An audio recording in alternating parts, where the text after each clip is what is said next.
전쟁의 승패를 결정짓는 중요한 요소는 첨단 무기와 전투 차량입니다. 하지만 인력을 이용한 기간 작업 역시 중요한 요소입니다. The pick and the spade are every bit as important instruments of war as the rifle and the bayonet. 전쟁이 시작됐을 때부터 공병대는 지휘관들에게 없어서는 안 될 존재였습니다. 공병대는 독창적이고 현명하며 혁신적으로 문제를 해결했습니다. 성에서의 전투부터 참호전까지, 적의 성벽에 이르는 길을 만드는 일부터 지하 터널을 만드는 일까지, 공병술은 지휘관들이 전투를 지휘 통제하는 데 매우 중요한 요소였습니다.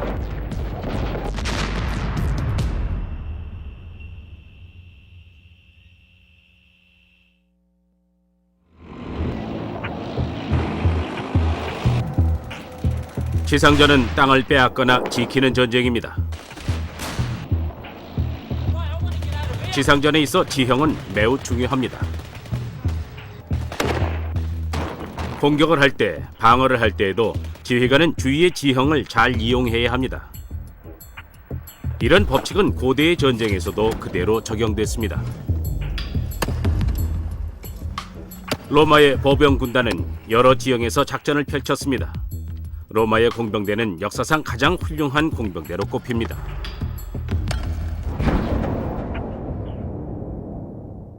서기 122년의 일입니다. 잉글랜드와 스코틀랜드의 경계가 위치한 이곳에 로마의 황제 하드리아노스는 장벽을 세워 로마의 북쪽 국경을 방어했습니다. 당시 로마의 최우수 건축 공법이 동원됐습니다. 주위의 울퉁불퉁한 지형을 그대로 이용했죠. 길이는 118km로 주위에는 요새를 구축했습니다. 방어를 철저히 하겠다는 하드리아누스의 목적을 확실하게 보여주었죠. If you have a long frontier and you don't have adequate number of people who can be deployed, then you build a wall and that keeps the enemy out and it can be guarded at much less cost. 그보다 700년 전에 세워지기 시작한 중국의 만리장성처럼 하드리아누스 방벽도 로마 제국에 쳐들어오려는 적들에게 강력한 경고의 메시지를 전하고 있습니다.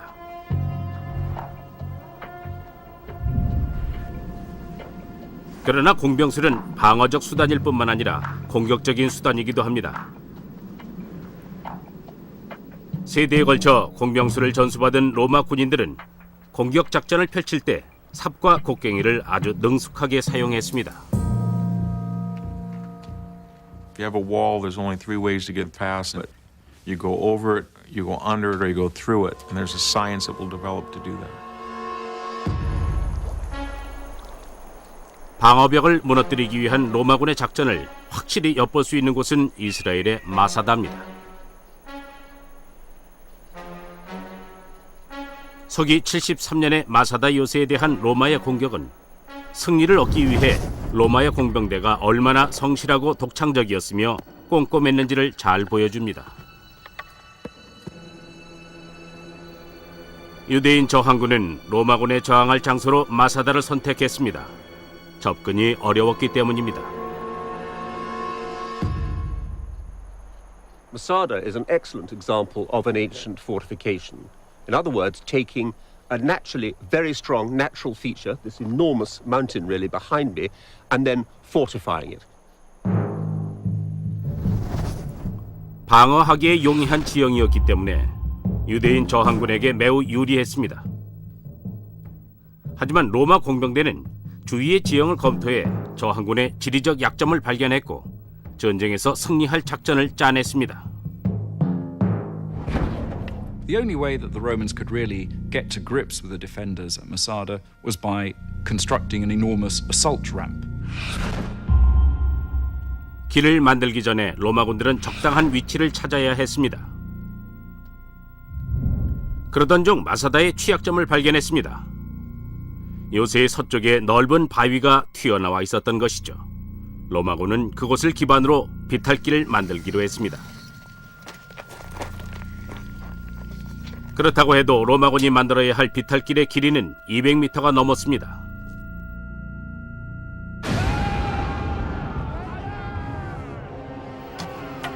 비탈길의 경사가 낮아야 무기와 병사들을 탑재한 공성탑을 요새의 벽면까지 끌어올릴 수 있습니다.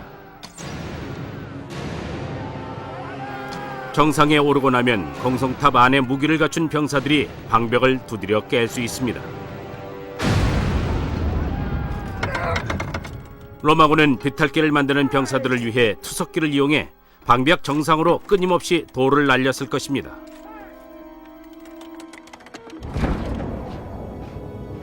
하지만 관건은 공성탑을 안정적으로 지지해줄 수 있는 비탈길을 만드는 것이었습니다. 로마군이 사용한 공법에 대한 단서는 오늘날에도 찾아볼 수 있습니다. Now, these bits of timber here have been here for nearly 2,000 years. They were laid by Roman legionaries when they were building this immense ramp behind us. We think they're some form of reinforcing, rather like we have steel rods in concrete today to hold that together. So these timbers were driven in horizontal layers to try and keep the ramp in one compact mass. 정확하게 어떤 식으로 건설했는지는 알 수 없습니다. 아마 등성이 부분과 그 양쪽을 계단 모양으로 만들어 기초를 안정적으로 구축하고 미리 만들어둔 목재 상자를 강화 판재로 받쳐서 안에 흙을 채워 쌓아 올렸을 것입니다. 이제 비탈길은 공성탑의 무게를 견딜 수 있을 만큼 튼튼합니다. 로마군은 공병술로 높이의 차이를 극복하고 방벽을 공격해 이 산악 요새가 갖고 있는 약점을 집요하게 공격했습니다. The towers at Masada do not project out beyond the wall line. This does not allow for any flanking fire. It reduces their defensive capability quite substantially. So what we have at Masada is essentially a passive defensive system. 수비군은 이런 식의 계획된 공격을 버텨낼 수 없었습니다. 기원전 50년에서 서기 150년 사이 대포술과 함께 발전한 로마 공병술은 제국의 발전에 매우 중요한 역할을 했습니다. 수세기가 지난 후에야 수비군은 이런 체계적 공성작전에 대한 효과적인 대응책을 고안해냈습니다. 1188년의 중동입니다.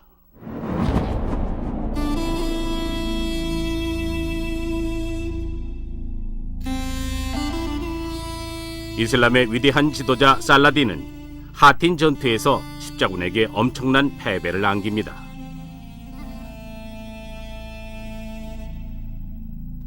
하지만 살라딘은 팔레스타인을 장악하기 위해 십자군을 오늘날의 시리아에 있는 크락데 슈발리의 성 등으로부터 몰아내야 했습니다.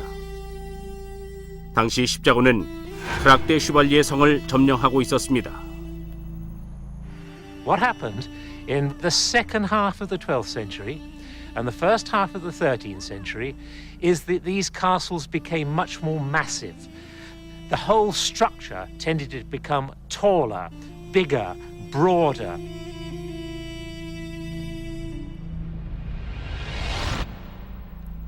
크락데 슈발리의 성은 오직 한 가지 특별한 목적으로 지어졌는데 바로 철저한 방어입니다. 그 첫 번째 예는 막루탑으로 그 위에 투석기를 배치해도 될 정도로 튼튼하게 설계됐습니다.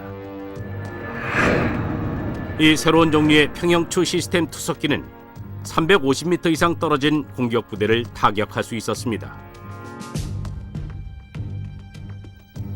더 대단한 것은 막루들이 성의 바깥쪽에 위치하도록 되어 있어 앞쪽, 뒤쪽, 옆쪽으로까지 발사가 가능하다는 것입니다. 성의 기술자들은 다중 방어 시스템을 구축하고 싶었습니다. 그래서 선택한 한 가지 방안이 바로 동심 성벽이었습니다. Concentric walls on a castle mean an outer defense and an inner defense. And you can, in fact, have an outer, a middle, and an inner. You can take this thing quite a long way. It gives you defense in depth. 겹겹의 방어벽은 그 높이 또한 만만치 않습니다. One of the vital features of concentric design is that your inner fortifications, your inner line of wall, has to be higher than your outer, so that if the enemy does take the outer wall, they cannot use it as a fortification for themselves. They are completely overlooked by archers and defenders on the inner wall. 혹시 최악의 상황이 벌어져 성문이 뚫린다 해도 동심 성벽의 성은 방어선을 뒤로 물릴 수 있습니다. 크락데 슈발리에 성에는 성으로 들어가는 길 중간중간에 살상구역이 연속적으로 설치되어 있습니다. 이 페인트볼 총으로 데이빗 박사가 시범을 보이겠습니다.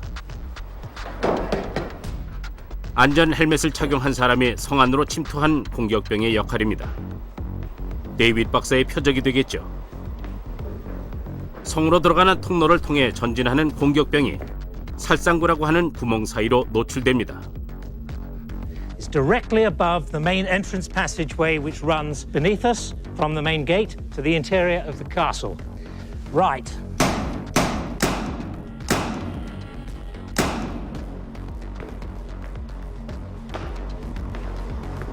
If the defenders fail to get the attacker during the first opportunity to shoot, they'll have plenty of others.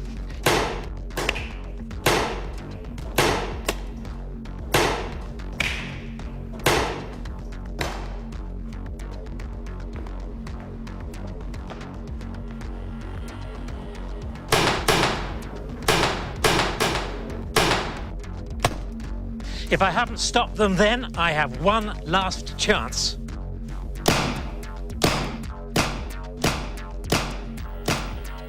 이 살상구를 통해서 성을 설계할 때 수비를 위한 위치 선정에 얼마나 신경을 썼는지 알 수 있습니다. 그리고 실제 전투에서 진가를 발휘했죠. 1188년 크락데 슈발리에를 점령한 십자군은 살라딘의 공격을 성공적으로 막아냈습니다. 이러한 다중 방어는 오늘날의 공병술에서도 매우 중요하게 여겨지고 있습니다.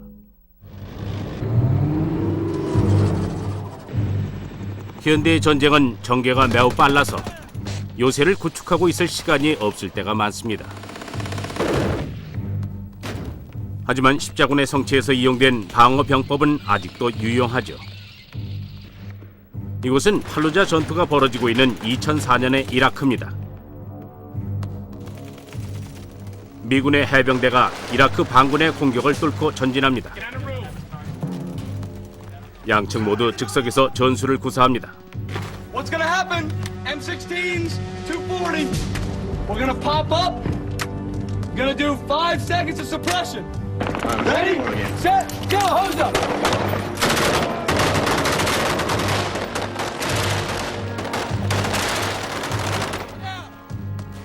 계속 이동하며 싸우는 가운데 옥상을 점령한 미군은 높이 면에서도 유리하고 옥상의 벽 덕분에 방어도 더 쉽습니다. 적군들을 위에서 내려다보며 총알 세례를 날릴 수 있으니까요.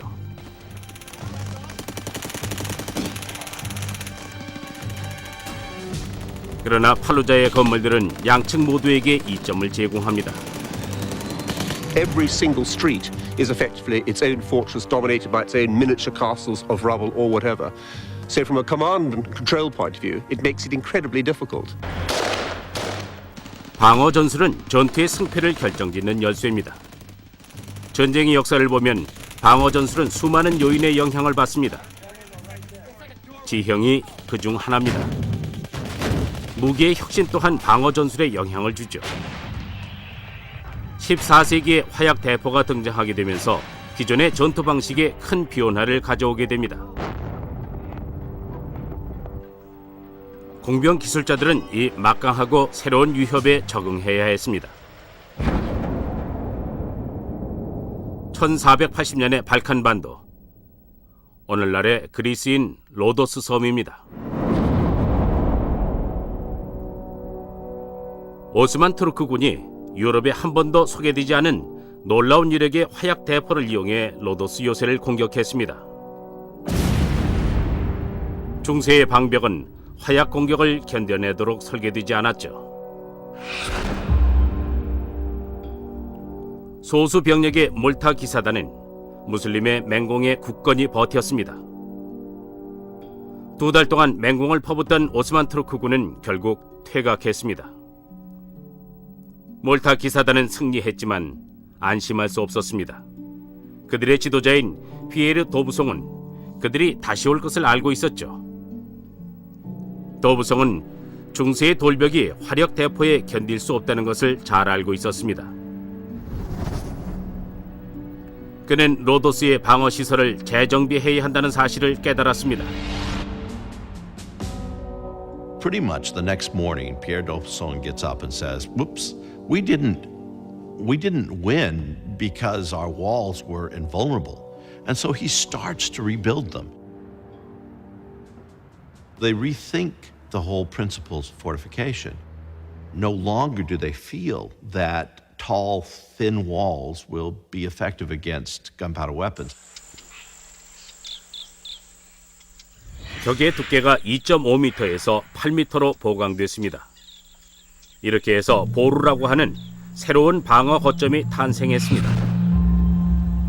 이 거대한 보루에서는 주벽에서 외부를 향해 보루 밖의 공격자에게 발포할 수 있었습니다. 반격의 방법이 훨씬 더 다양해진 것입니다. 로도스에 여러 개의 보루가 세워졌습니다. 보루마다 거대한 포좌를 설치하고 대포를 배치했습니다. The guns had become so big and so powerful, 18, 20 tons, 12, 14 feet, that the Hospitallers had to build their own firing platforms, these enormous platforms, just to counter the recoil of them. 이 발사대들은 기사단이 오스만 투르크의 다음 공격을 어떻게 준비했는지 보여줍니다. It's kind of odd to walk around the walls of Rhodes and you don't see anything that is the same as another feature. It's almost as if they're experimenting with everything that anybody thinks of that might preserve the city from the guns of the Ottoman Turks. 외루라고 부르는 이 독립된 구조의 방벽은 도부성이 해자를 확대하면서 만든 수많은 것들 중 하나입니다. 방어력을 향상시키기 위한 것이죠. Instead of just digging 50 meters of moat, he leaves this outerwork in the middle of the moat. Now the attackers have to go down one side of the moat, defeat the outerwork, go down the other side of the moat, and now they get to attack the walls. 1522년 6월 오스만 투르크가 다시 쳐들어왔습니다. 오스만 투르크의 군주인 슐레이만 대제가 수만 명의 병사들을 이끌고 포위 공격을 시작했습니다. 하지만 그들을 상대하는 몰타 기사단은 6,000명에 불과했습니다. I don't think that anything like the 1522 siege had been seen in warfare ever before. 끝없이 밀어닥치는 오스만의 공격이 새로이 강화된 로도스의 성벽을 두드렸습니다. The Knights Hospitaller would kill 1,000 and they'd look up and there'd still be 20,000 because another 1,000 had arrived from Turkey. There's one eyewitness, Jacques de Bourbon, and he talks about the blood being so thick on the ground from so many Ottomans being killed that you can't see actual dirt. It's just blood. 오스만 투르크는 로도스의 성벽을 부수려다 수천 명을 잃었지만 계속 공격을 퍼부었습니다. 6개월의 포위 공격 끝에 결국 몰타 기사단도 큰 손실을 입고 항복을 하기에 이르렀습니다. In the end, Suleiman the Magnificent, the one who wins, this young sultan, admits to the Hospitallers that he had lost 103,000 men to take Rhodes, and that he'd gladly lose 103,000 more. 몰타 기사단은 패했지만 혁신적인 방법으로 만들어진 로도스의 방벽이 얼마나 견고했는지는 증명되었습니다. Pretty soon, all throughout Europe and all throughout the Middle East, people are building forts just like the Hospitallers had built in Rhodes. 로도스의 요새는 화약 대포에 대응하기 위한 수많은 방법들 중에 하나였습니다. 이탈리아에서는 공병 기술자들이 십자포화가 가능하도록 고안한 삼각형의 보루를 갖춘 별 모양의 요새를 만들었습니다. 방어 공병술의 정교함은 머지않아 새로운 단계에 이르게 됩니다. 1698년의 프랑스 동부, 방어적 설계의 절정을 보여줄 한 요새의 건설 공사가 한창 진행 중입니다. 뇌프 브리작입니다. 오늘날의 뇌프 브리작은 아주 작은 마을로 독일의 국경과 가깝습니다. 이 요새는 프랑스의 뛰어난 공병 기술자인 세바스티앙 보방에 의해 설계되었습니다. 그는 요새 건설에 관해 공부한 귀족이었습니다. Everybody learned the rudiments of fortification. They learned it because the nobility was still the warrior class, and fighting in this time had to do with knowing the techniques of fortification. 보방의 재능은 매우 뛰어났습니다. 그가 등장했던 시기의 프랑스는 전쟁 중으로 유럽의 거의 모든 나라가 프랑스 국경에 몰려들고 있었습니다. 보방은 160개의 요새를 새로 만들거나 개조했습니다.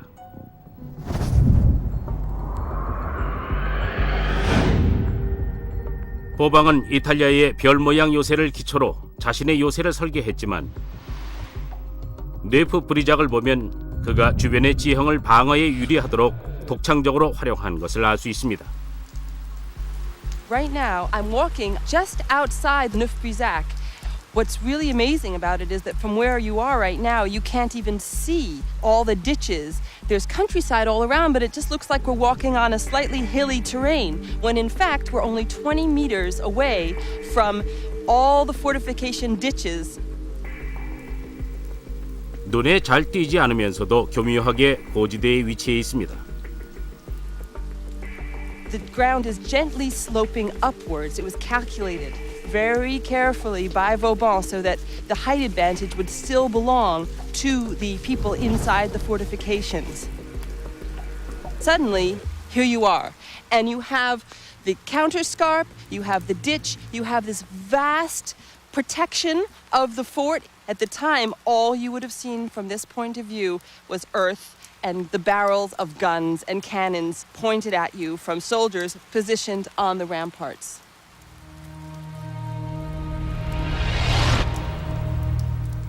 요새의 중심 방벽을 공략하려면 먼저 여기에 이 외버부터 통과해야 합니다. 200년 전의 로도스 섬에서의 경험을 바탕으로 외버는 이제 요새 건설 기술의 표준이 되었습니다. 보루 안에 배치된 총사들은 중심 방벽 앞의 지면을 즉각 방어합니다. What that means is that one bastion covers the other one. They each shoot crisscross style so that there's no cover along the wall.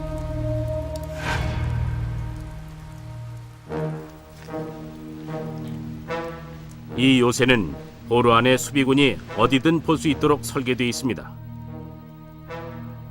해자로 파고드는 공격군은 살상구역에 들어오게 되는 것이죠.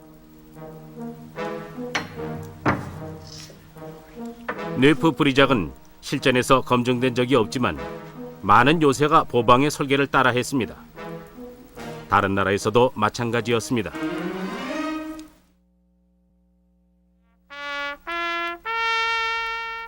볼티모어항 입구에 자리한 맥켄리 요새. 1814년 미국 수비대가 이곳에서 영국 해군이 퍼붓는 엄청난 폭격을 견뎌냈고 이와 더불어 미국의 애국가가 만들어졌습니다. Fort McHenry is very much indebted to the Vauban style and the French influence. In fact, Fort McHenry was built by 3 different French military engineers. 맥켄리 요새도 뇌프 브리작처럼 별 모양이며 각 지점마다 보루가 있습니다. 풀그로 다진 방벽과 외루도 똑같습니다.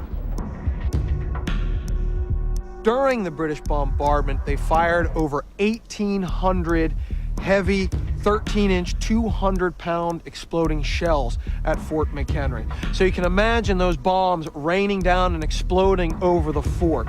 But the design of the fort and its thick, heavy walls helped shelter the men.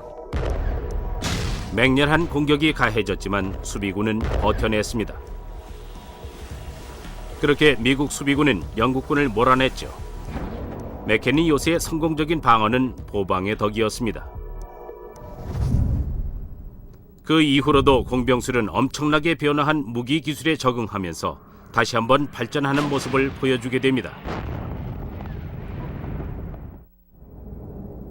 1864년 7월 미국 남북전쟁.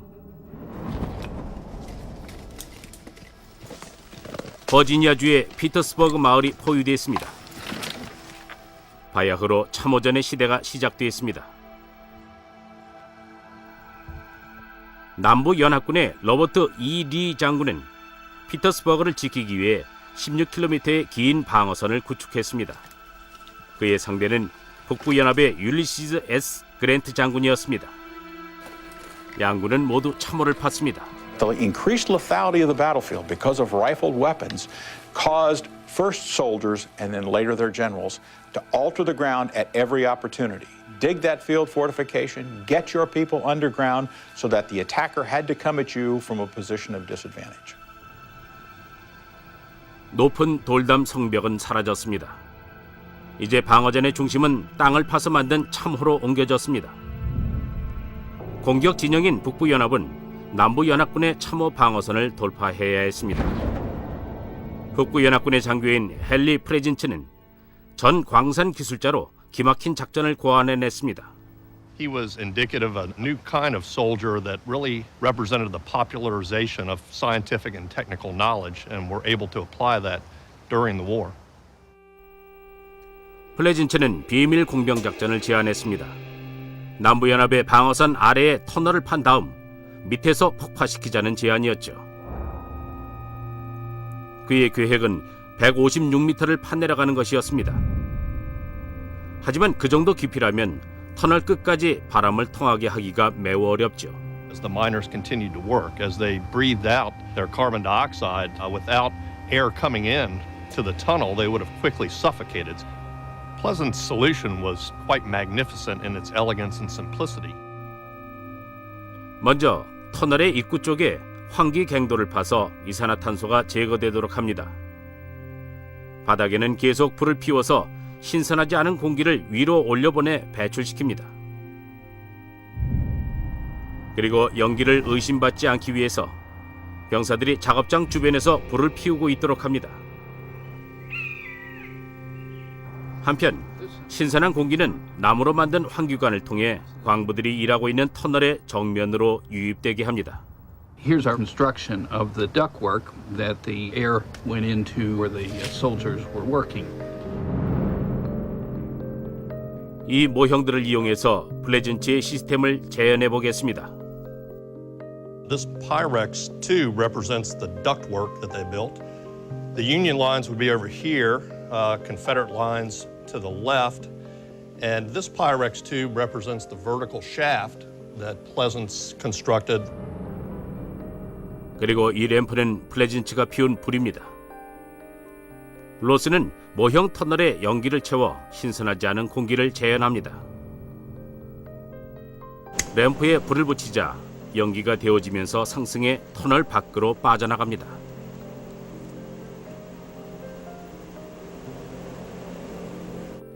종이가 펄럭이면서 터널의 병사들이 숨을 쉬도록 신선한 공기가 유입되고 있음을 보여줍니다. 작업을 시작한 지 34일이 지나고 터널이 완성되었습니다.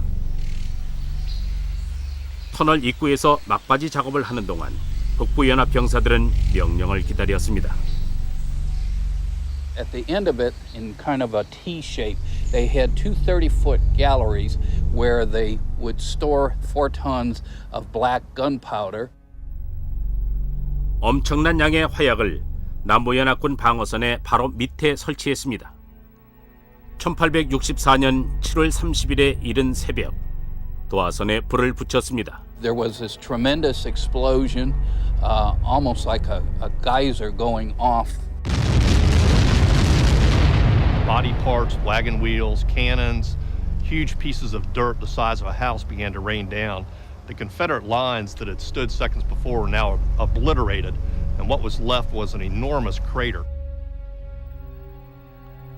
278명의 남부연합 병사들이 사망했습니다.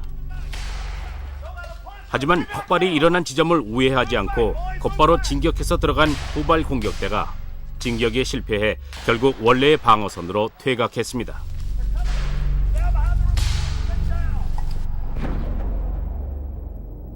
그러나 폭발로 만들어진 이 커다란 구덩이와 헨리 프레진치의 터널은 공병수를 이용한 문제점 찾기와 그 해결 방안을 보여주었습니다.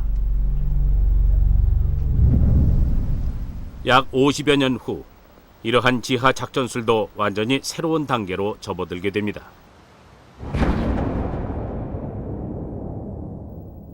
(1916년) 봄 1차 세계대전 프랑스의 베르댕 전장입니다. 독일과 프랑스 군대는 격전지 안에 갇혀 있었습니다. 양군은 전술적으로 중요한 복화의 언덕 아래에 커다란 터널을 팠습니다. 군 건축 역사가인 사이먼 페퍼는 조사를 위해 이곳을 방문했습니다. 여기는 프랑스군이 파놓은 터널 중 한 곳의 입구입니다. 지하에는 갱도 입구에서 파낸 흙의 운송에 쓰였던 철로 일부가 아직도 남아 있습니다. Below the hill of Vauquois, there is an absolute mass of tangled network of tunnels, each one trying to get under the enemy's tunnels so that they could destroy them or break into them and kill the miners. 언덕의 남쪽에는 프랑스군의 터널 연결망이 있었고 북쪽에는 독일군의 연결망이, 그 사이에는 복화 마을이 있었습니다. 총 17km가 넘는 길이의 터널이 뚫려 있었죠. 프랑스군은 하루 작업량을 마치면 터널을 나올 수 있었지만 독일군은 그렇지 않았습니다. Their men lived in the tunnels for weeks at a time, lodging in little dugout chambers off the main galleries. 독일군의 흔적은 사방에서 발견됩니다. 이곳의 벽에는 철십자의 훈장이 새겨져 있습니다.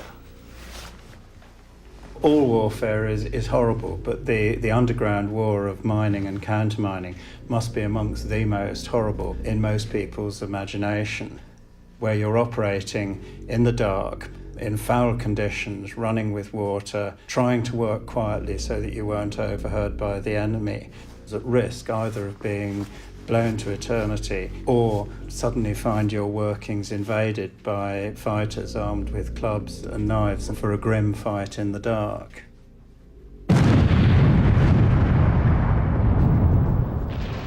이 지하 전쟁은 신무기가 사용되면서 더욱더 치열해졌습니다. The big difference by the time we get to the First World War is that high explosive has become available. 이 초기 형태의 고성능 폭약은 기존 화약의 10배에 달하는 파괴력을 지녔습니다. 복화에서는 500번 이상의 지하 폭발이 일어나면서 언덕의 상층부가 흔적도 없이 날아갔습니다. 결국 프랑스가 전쟁에 승리했지만 마을에 남은 것이라곤 몇 개의 벽돌뿐이었습니다.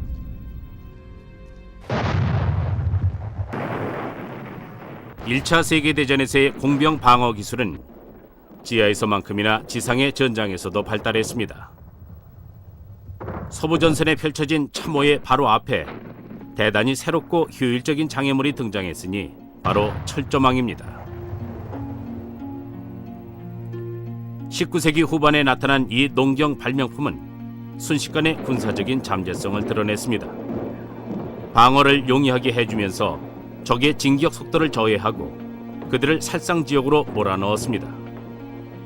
게다가 철조망은 매우 가늘기 때문에 없애기도 쉽지 않았습니다. You walk up to the barbed wire and there's no way to get past and there's really no way back either and the enemy machine guns which are trained on you are going to cut you down. 1916년 솜무 전투에서 영국군은 보병대를 진격시키기 위해 독일군의 철조망을 뚫으려 했습니다. 그들은 공중폭발 산탄을 사용해 철조망을 끊으려고 했지만 생각보다 철조망은 단단했습니다. This represents a shrapnel shell, in as much as shrapnel shells were used to attack barbed wire entanglements. 플라스틱 폭발 장약 뒤에 붙은 작은 강철공이 유산탄의 공중 폭발을 재현할 것입니다. If you were to be bold enough to lie there, I can guarantee you're going to be seriously dead. But you're not a barbed wire entanglement, and the mechanics of it are very different.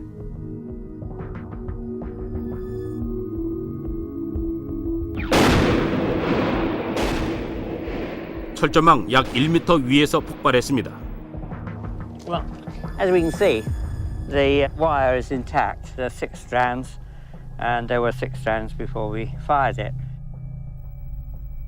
폭발물은 나무를 관통했지만 철조망에는 거의 피해를 주지 못했습니다. 결국 솜무 전선에서 독일군을 공격한 영국의 보병대는 엄청난 대가를 치러야 했죠. On the northern sectors of the battlefield, perhaps about 2/3 of the battlefield, the barbed wire was not cut. Barbed wire was perhaps the most crucial element in predicting the outcome of a battle. 철조망만이 1차 대전의 유일한 공병 기술의 혁신은 아니었습니다. 전술상으로 중요했던 프랑스의 마을을 지키기 위해 새로운 종류의 요새가 세워졌습니다.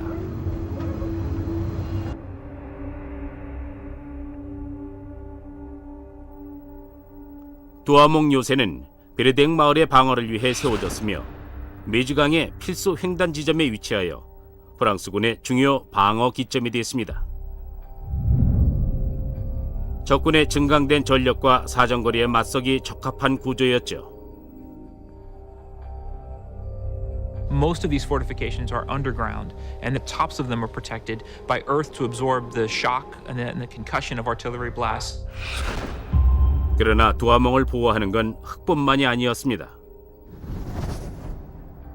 맨 처음 요새가 세워진 건 1870년대였지만 30년이 흐르고 프랑스인들은 요새가 구식임을 알게 됐죠.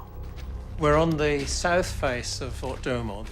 What we can see here is very clear evidence of the upgrade that took place shortly before the First World War.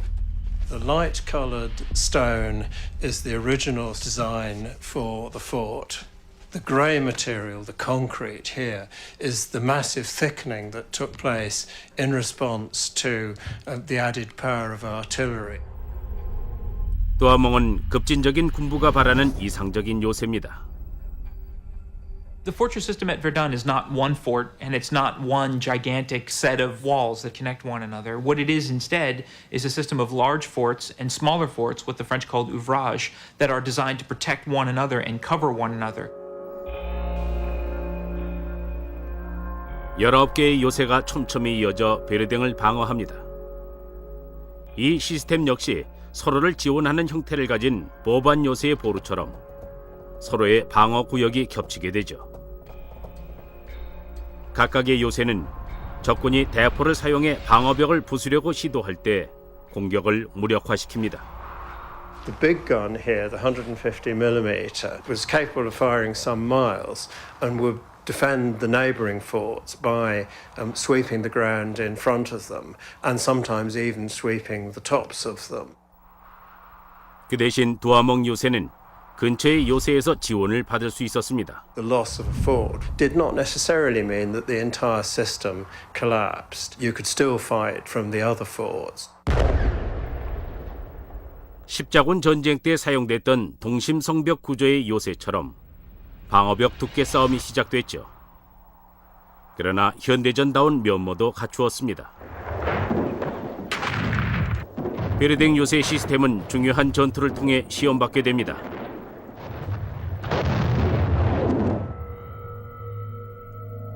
처음엔 독일군이 승리할 듯 보였습니다. 1916년 2월 공격을 시작해 3월 초가 되자 독일이 두아몽을 장악하게 됩니다. 6월이 되자 보호 요새마저 함락됐습니다. 그러나 다른 요새들은 임무를 다 했습니다. While 2 of the major forts fall, Douaumont is the largest of the forts by far. The system itself holds, and as a result, the Germans don't get into Verdun and they can't cross the Meuse River in force. 프랑스군은 10월에 도아몽 탈환에 성공하고 마침내 베르댕 전투에서 승리했죠. 이 승리는 전후 프랑스 군사령부에 큰 영향을 미쳐 미래를 대비해 프랑스를 요새화하기에 이릅니다. After the war, the idea was to extend these fortifications along the border to protect the country against a new kind of attack. 프랑스 수뇌부는 급격한 국내 출산율 하락 때문에 독일과의 전쟁에서 불리해질 수도 있다는 것을 깨달았습니다. The French in the 1930s had a major manpower problem. They could not compete with Germany in terms of mobilizable manpower of military age.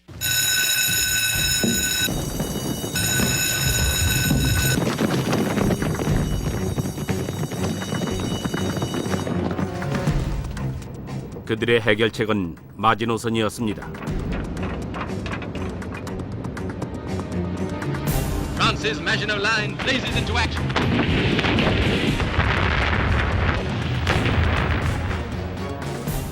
이는 베르댕의 방어 시스템과 유사한 점이 많았습니다. The theory behind the Maginot Line is to take some of those same principles, underground fortifications, interlocking systems, systems that mutually reinforce one another, to create a defensive line that would help France in a future war. 프랑스의 군 입법가들은 이런 수비법으로 지휘 및 통제가 가능할 거라고 믿었습니다. 오늘날 동프랑스의 언덕에는 마지노선의 일부가 감춰져 있습니다. 장갑, 기관총, 총좌, 대전차 함정, 대인 함정까지 말이죠. 모두 하켄베르크 요새의 일부입니다. 마지노선은 연쇄적으로 연결된 컴뱃 블록입니다. 가령 이곳 오블록에는 모든 빈 공간에 각종 대포들이 들어차 있었습니다. 지금은 상당 부분 노출돼 있지만 1930년대엔 감춰져 있었죠.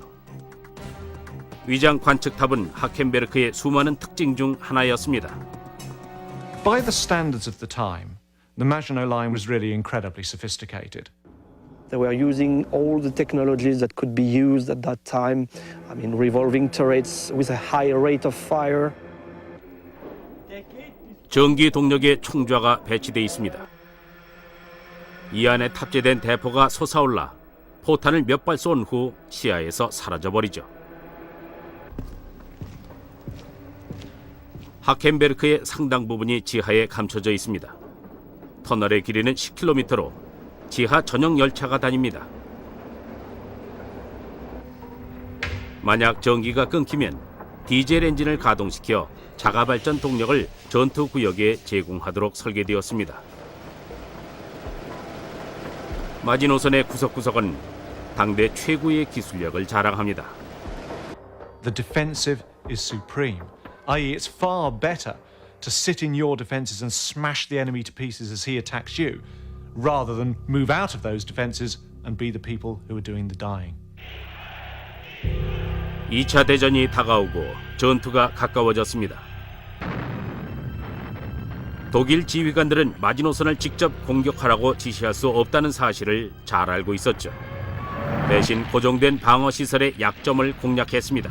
And it's hardly surprising that when they launched their major attack against France in 1940 that they would not do so in northeastern France, which was very well defended, but rather through Belgium, which was a lot more weakly defended.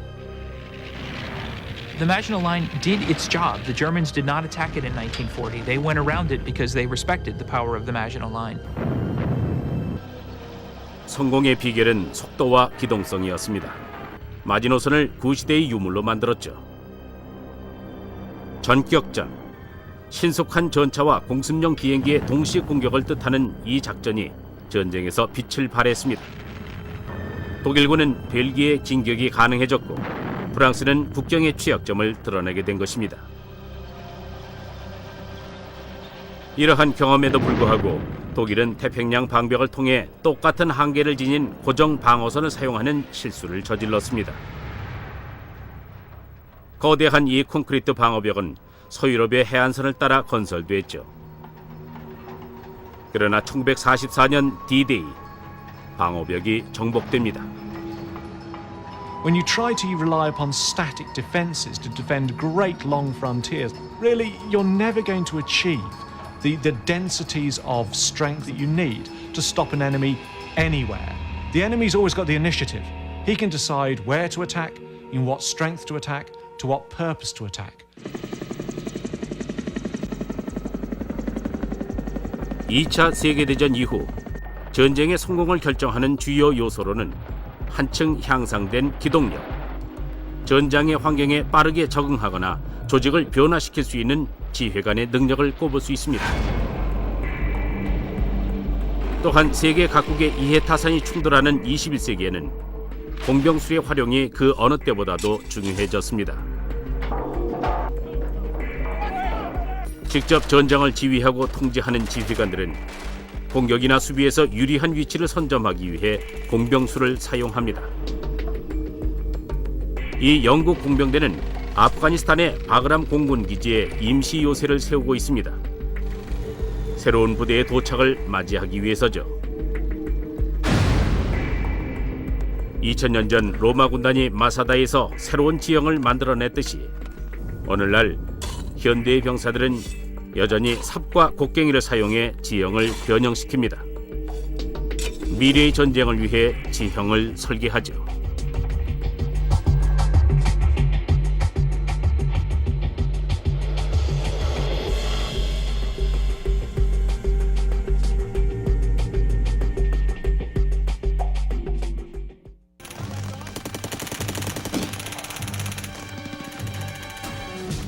그러나 팔루자의 건물들은 양측 모두에게 이점을 제공합니다. Every single street is effectively its own fortress dominated by its own miniature castles of rubble or whatever. So from a command and control point of view, it makes it incredibly difficult. 방어 전술은 전투의 승패를 결정짓는 열쇠입니다. 전쟁의 역사를 보면 방어 전술은 수많은 요인의 영향을 받습니다. 지형이 그중 하나입니다. 무기의 혁신 또한 방어 전술에 영향을 주죠. 14세기에 화약 대포가 등장하게 되면서 기존의 전투 방식에 큰 변화를 가져오게 됩니다. 공병 기술자들은 이 막강하고 새로운 위협에 적응해야 했습니다. 1480년의 발칸반도, 오늘날의 그리스인 로도스 섬입니다. 오스만 투르크군이 유럽에 한 번도 소개되지 않은 놀라운 유력의 화약 대포를 이용해 로도스 요새를 공격했습니다. 중세의 방벽은 화약 공격을 견뎌내도록 설계되지 않았죠. 소수 병력의 몰타 기사단은 무슬림의 맹공에 굳건히 버텼습니다. 2달 동안 맹공을 퍼붓던 오스만 투르크군은 결국 퇴각했습니다. 몰타 기사단은 승리했지만 안심할 수 없었습니다. 그들의 지도자인 피에르 도브송은 그들이 다시 올 것을 알고 있었죠. 도브송은 중세의 돌벽이 화력 대포에 견딜 수 없다는 것을 잘 알고 있었습니다. 그는 로도스의 방어 시설을 재정비해야 한다는 사실을 깨달았습니다. Pretty much the next morning, Pierre d'Aubusson gets up and says, "Whoops, we didn't win because our walls were invulnerable." And so he starts to rebuild them. They rethink the whole principles of fortification. No longer do they feel that tall, thin walls will be effective against gunpowder weapons. 벽의 두께가 2.5m에서 8m로 보강됐습니다. 이렇게 해서 보루라고 하는 새로운 방어 거점이 탄생했습니다. 이 거대한 보루에서는 주벽에서 외부를 향해 보루 밖의 공격자에게 발포할 수 있었습니다. 반격의 방법이 훨씬 더 다양해진 것입니다. 로도스에 여러 개의 보루가 세워졌습니다. 보루마다 거대한 포좌를 설치하고 대포를 배치했습니다. The guns had become so big and so powerful, 18, 20 tons, 12, 14 feet, that the Hospitallers had to build their own firing platforms, these enormous platforms, just to counter the recoil of them. 이 발사대들은 기사단이 오스만 투르크의 다음 공격을 어떻게 준비했는지 보여줍니다. It's kind of odd to walk around the walls of Rhodes and you don't see anything that is the same as another feature. It's almost as if they're experimenting with everything that anybody thinks of that might preserve the city from the guns of the Ottoman Turks.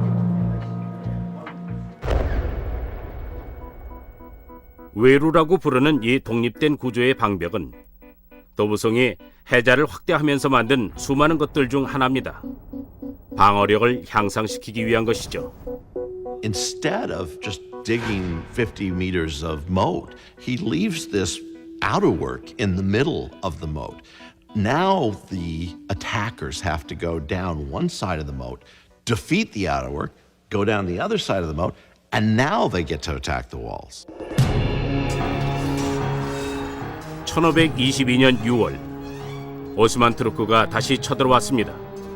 오스만 투르크의 군주인 슐레이만 대제가 수만 명의 병사들을 이끌고 포위 공격을 시작했습니다. 하지만 그들을 상대하는 몰타 기사단은 6,000명에 불과했습니다. I don't think that anything like the 1522 siege had been seen in warfare ever before. 끝없이 밀어닥치는 오스만의 공격이 새로이 강화된 로도스의 성벽을 두드렸습니다.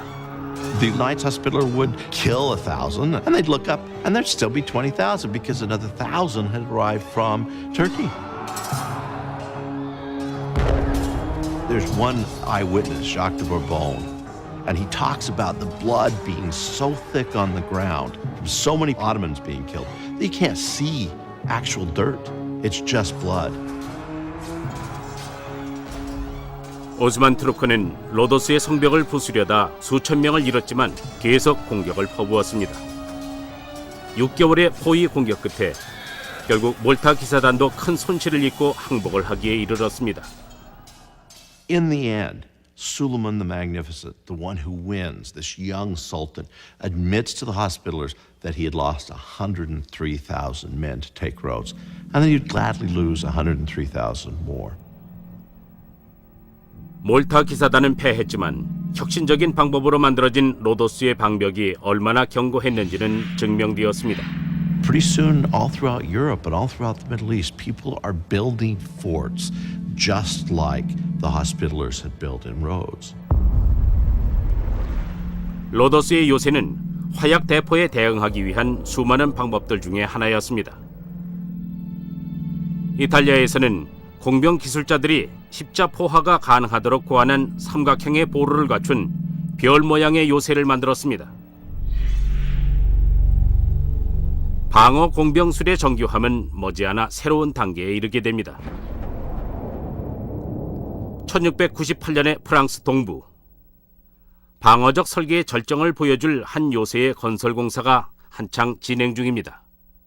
뇌프 브리작입니다. 오늘날의 뇌프 브리작은 아주 작은 마을로 독일의 국경과 가깝습니다. 이 요새는 프랑스의 뛰어난 공병 기술자인 세바스티앙 보방에 의해 설계되었습니다. 그는 요새 건설에 관해 공부한 귀족이었습니다. Everybody learned the rudiments of fortification. They learned it because the nobility was still the warrior class, and fighting in this time had to do with knowing the techniques of fortification. 보방의 재능은 매우 뛰어났습니다. 그가 등장했던 시기의 프랑스는 전쟁 중으로 유럽의 거의 모든 나라가 프랑스 국경에 몰려들고 있었습니다.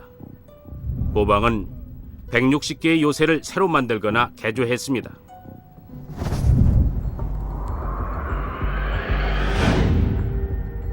보방은 이탈리아의 별 모양 요새를 기초로 자신의 요새를 설계했지만 뇌프 브리작을 보면 그가 주변의 지형을 방어에 유리하도록 독창적으로 활용한 것을 알 수 있습니다. Right now, I'm walking just outside Neuf-Brisach. What's really amazing about it is that from where you are right now, you can't even see all the ditches. There's countryside all around, but it just looks like we're walking on a slightly hilly terrain, when in fact, we're only 20 meters away from all the fortification ditches. 눈에 잘 띄지 않으면서도 교묘하게 고지대에 위치해 있습니다. The ground is gently sloping upwards. It was calculated very carefully by Vauban so that the height advantage would still belong to the people inside the fortifications. Suddenly, here you are, and you have the counterscarp, you have the ditch, you have this vast protection of the fort. At the time, all you would have seen from this point of view was earth and the barrels of guns and cannons pointed at you from soldiers positioned on the ramparts.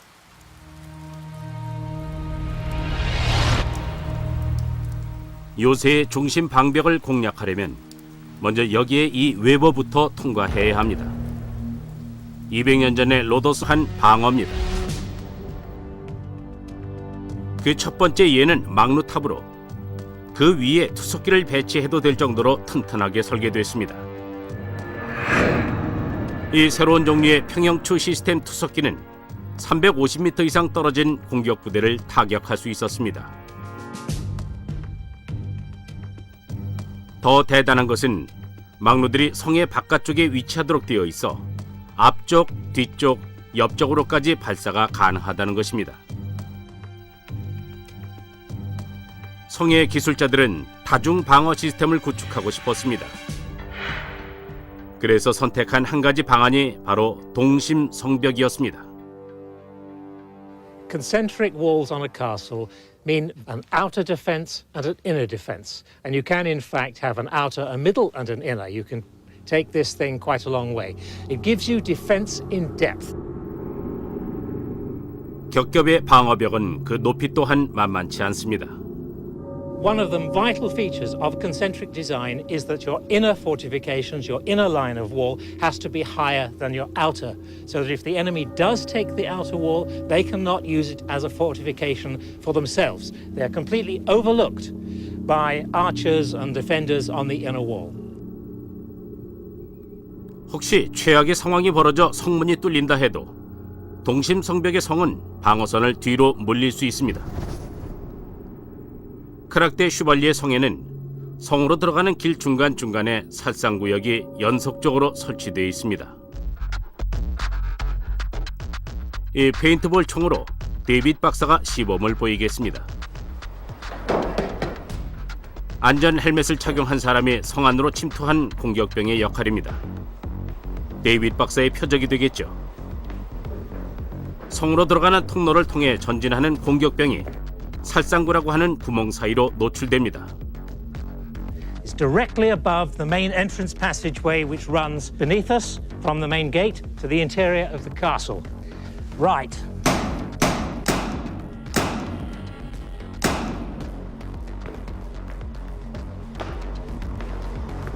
If the defenders fail to get the attacker during the first opportunity to shoot, they'll have plenty of others.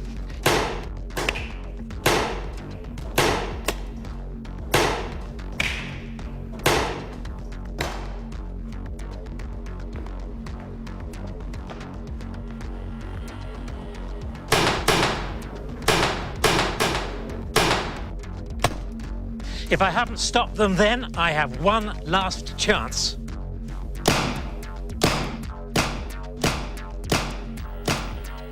이 살상구를 통해서 성을 설계할 때 수비를 위한 위치 선정에 얼마나 신경을 썼는지 알 수 있습니다. 그리고 실제 전투에서 진가를 발휘했죠. 1188년 크락대 슈발리에를 점령한 십자군은 살라딘의 공격을 성공적으로 막아냈습니다. 이러한 다중 방어는 오늘날의 공병술에서도 매우 중요하게 여겨지고 있습니다.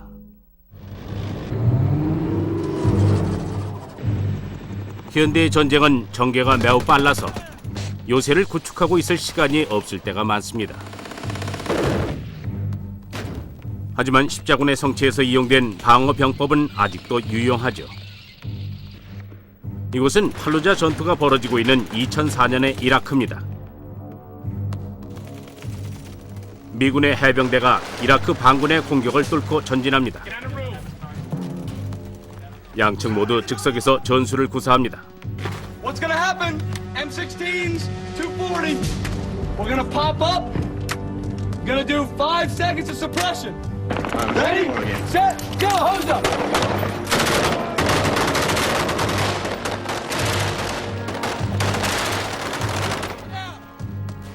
계속 이동하며 싸우는 가운데 옥상을 점령한 미군은 높이 면에서도 유리하고 옥상의 벽 덕분에 방어도 더 쉽습니다. 적군들을 위에서 내려다보며 총알 세례를 날릴 수 있으니까요. 이 지형을 검토해 저항군의 지리적 약점을 발견했고 전쟁에서 승리할 작전을 짜냈습니다. The only way that the Romans could really get to grips with the defenders at Masada was by constructing an enormous assault ramp. 길을 만들기 전에 로마군들은 적당한 위치를 찾아야 했습니다. 그러던 중 마사다의 취약점을 발견했습니다. 요새의 서쪽에 넓은 바위가 튀어나와 있었던 것이죠. 로마군은 그곳을 기반으로 비탈길을 만들기로 했습니다. 그렇다고 해도 로마군이 만들어야 할 비탈길의 길이는 200m가 넘었습니다.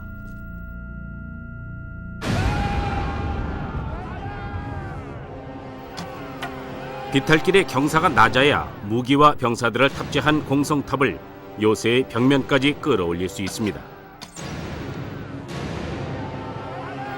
정상에 오르고 나면 공성탑 안에 무기를 갖춘 병사들이 방벽을 두드려 깰 수 있습니다. 로마군은 비탈길을 만드는 병사들을 위해 투석기를 이용해 방벽 정상으로 끊임없이 돌을 날렸을 것입니다.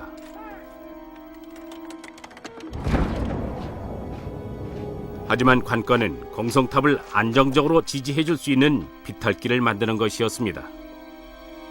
로마군이 사용한 공법에 대한 단서는 오늘날에도 찾아볼 수 있습니다. Now, these bits of timber here have been here for nearly 2,000 years. They were laid by Roman legionaries when they were building this immense ramp behind us. We think there's some form of reinforcing, rather like we have steel rods in concrete today to hold that together. So these timbers were driven in horizontal layers to try and keep the ramp in one compact mass. 정확하게 어떤 식으로 건설했는지는 알 수 없습니다. 아마 등성이 부분과 그 양쪽을 계단 모양으로 만들어 기초를 안정적으로 구축하고 미리 만들어둔 목재 상자를 강화 판재로 받쳐서 안에 흙을 채워 쌓아 올렸을 것입니다. 이제 비탈길은 공성탑의 무게를 견딜 수 있을 만큼 튼튼합니다. 로마군은 공병술로 높이의 차이를 극복하고 방벽을 공격해 이 산악 요새가 갖고 있는 약점을 집요하게 공격했습니다. The towers at Masada do not project out beyond the wall line. This does not allow for any flanking fire. It reduces their defensive capability quite substantially. So what we have at Masada is essentially a passive defensive system. 수비군은 이런 식의 계획된 공격을 버텨낼 수 없었습니다. 기원전 50년에서 서기 150년 사이 대포술과 함께 발전한 로마 공병술은 제국의 발전에 매우 중요한 역할을 했습니다. 수세기가 지난 후에야 수비군은 이런 체계적 공성작전에 대한 효과적인 대응책을 고안해냈습니다. 1188년의 중동입니다.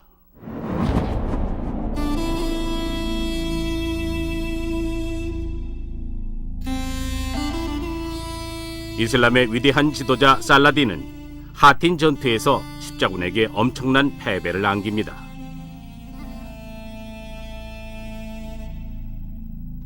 하지만 살라딘은 팔레스타인을 장악하기 위해 십자군을 오늘날의 시리아에 있는 크락데 슈발리의 성등으로부터 몰아내야 했습니다. 당시 십자군은 크락데 슈발리의 성을 점령하고 있었습니다. What happened in the second half of the 12th century and the first half of the 13th century is that these castles became much more massive. The whole structure tended to become taller, bigger, broader.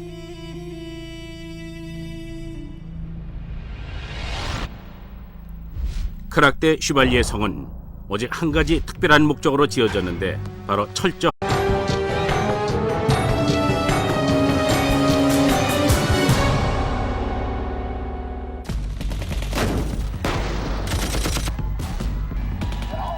전쟁의 승패를 결정짓는 중요한 요소는 첨단 무기와 전투 차량입니다. 하지만 인력을 이용한 기간 작업 역시 중요한 요소입니다. The pick and the spade are every bit as important instruments of war as the rifle and the bayonet. 전쟁이 시작됐을 때부터 공병대는 지휘관들에게 없어서는 안 될 존재였습니다. 공병대는 독창적이고 현명하며 혁신적으로 문제를 해결했습니다. 성에서의 전투부터 참호전까지, 적의 성벽에 이르는 길을 만드는 일부터 지하 터널을 만드는 일까지, 공병술은 지휘관들이 전투를 지휘 통제하는 데 매우 중요한 요소였습니다.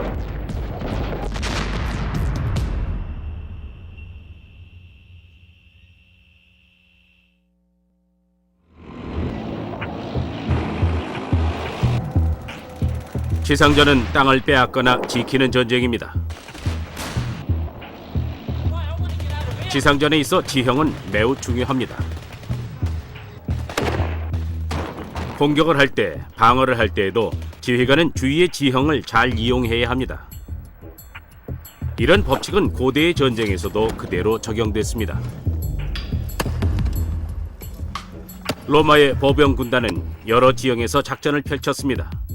로마의 공병대는 역사상 가장 훌륭한 공병대로 꼽힙니다.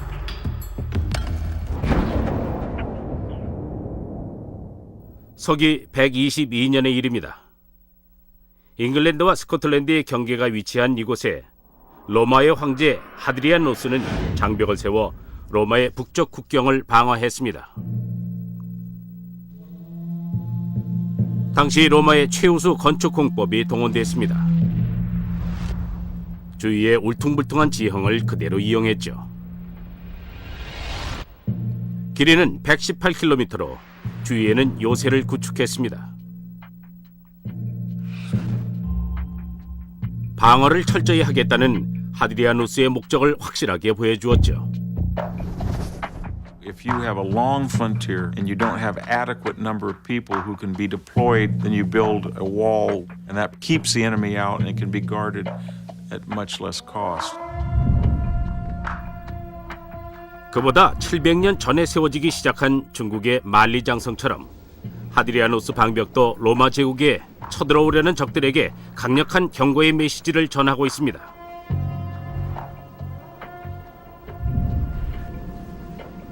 그러나 공병술은 방어적 수단일 뿐만 아니라 공격적인 수단이기도 합니다. 세대에 걸쳐 공병술을 전수받은 로마 군인들은 공격 작전을 펼칠 때 삽과 곡괭이를 아주 능숙하게 사용했습니다. If you have a wall, there's only three ways to get past it.